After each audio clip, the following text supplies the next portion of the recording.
Welcome back to The Explainer. I am so pumped you're here today because, wow, we have a fantastic breakdown lined up for you. We're looking at match 16 of the 2026 FIFA World Cup, and let me tell you, this was an absolute showdown. We are talking about a massive Group N clash between Iran and New Zealand. If you love tactical battles, wild momentum swings, and matches where two completely opposite footballing philosophies just go head-to-head on the biggest stage, well, this is exactly what you've been waiting for. We're going to break down exactly how these two squads fought to a complete standstill to split the points. Okay, let's dive into this. Here's how we're going to break this down. First, the Group N deadlock, then a clash of styles, next, first half trading blows, after that, second half late drama, and finally, our key match takeaways. Section 1. The Group N deadlock. And man, just look at the stakes here. A thrilling Group N clash ends level. Iran and New Zealand literally went toe-to-toe in a 2-2 draw, just packed with goals, unbelievable intensity, and some serious late drama. You know, this wasn't one of those cagey, slow-paced group stage matches where everyone's terrified of making a mistake. No way. This was an all-out, end-to-end battle. Both squads pushed themselves to the absolute limit, trying to secure a crucial win on the road to the final. Neither side was willing to give an inch, and honestly, it gave us one of the most entertaining draws of the tournament so far. Section 2. A clash of styles. Now, what's really interesting about this matchup is that these two nations brought perfectly contrasting tactical blueprints. It was like night and day. Iran, they relied on a highly technical game plan. We're talking sharp possession, highly structured build-up play, and these really intricate midfield combinations to dictate the tempo. New Zealand, on the other hand, brought a much more aggressive weapon to the pitch. They relied on lightning-quick transitions, incredibly direct play, and massive, massive aerial strength.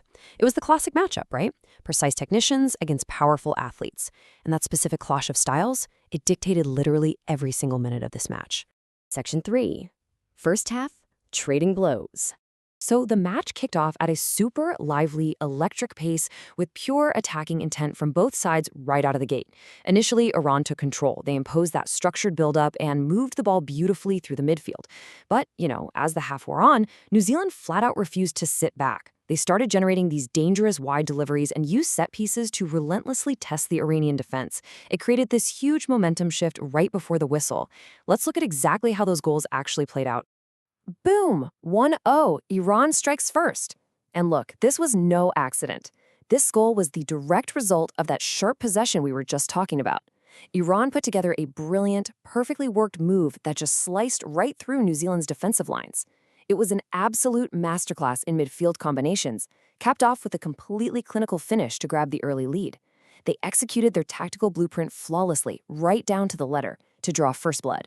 But hey, the pendulum swings. 1-1 right before halftime, New Zealand answered back in a major way. Instead of getting discouraged by all that technical dominance from Iran, New Zealand actually ramped up their physical, direct play. They just kept forcing wide deliveries, kept winning set pieces, and ultimately applied this immense, sustained pressure on the Iranian defense.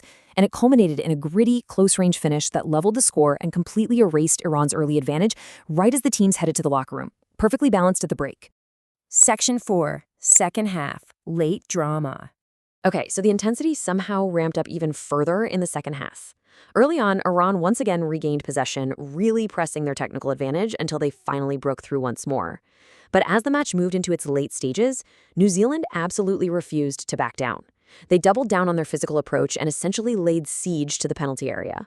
And late in the match, that relentless pressure inside the box finally broke the Iranian defense one last time.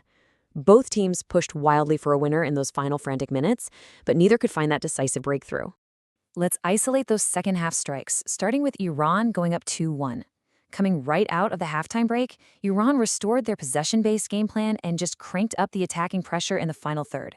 They systematically worked the ball into really dangerous areas, forcing the issue until their technical superiority paid off with a beautiful second goal.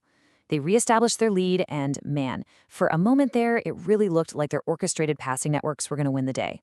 But New Zealand would not be denied. 2-2, late in the match, New Zealand's constant physical presence and devastating aerial threat finally overwhelmed Iran's backline.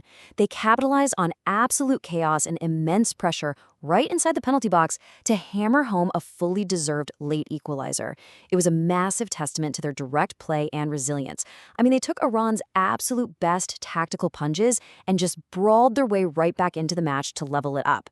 Section 5. Key match takeaways. So, the crucial point is, let's look at the hard facts. The 2026 FIFA World Cup Group N Match 16, resulting in a hard-fought 2-2 draw between Iran and New Zealand. But as we know from this explainer, the data alone doesn't even come close to telling the whole story. A draw on paper can sometimes be, a boring, uneventful affair. But this specific outcome? This was the result of two completely unstoppable forces colliding.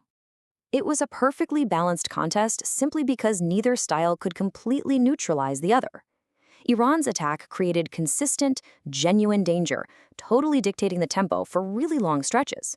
But on the flip side, New Zealand's sheer physical presence and aerial strength caused massive, constant problems for Iran's backline throughout the entire match. By leveraging their incredibly unique strengths, both teams successfully traded heavy blows. Which leaves us with this final thought. A draw means they split the points on the table, sure. But looking at the tactical blueprints we've explored today, Iran's precise, sharp possession versus New Zealand's relentless, physical, and direct play, who do you think really won this group and tactical battle? Did Iran's structured build-up impress you more, or did New Zealand's undeniable physical resilience win the day? It's a fascinating debate, and honestly, it's exactly the kind of footballing clash that makes the World Cup so magical. Thank you so much for joining me on this deep dive. Keep analyzing the game, keep asking questions, and I will see you on the next Explainer.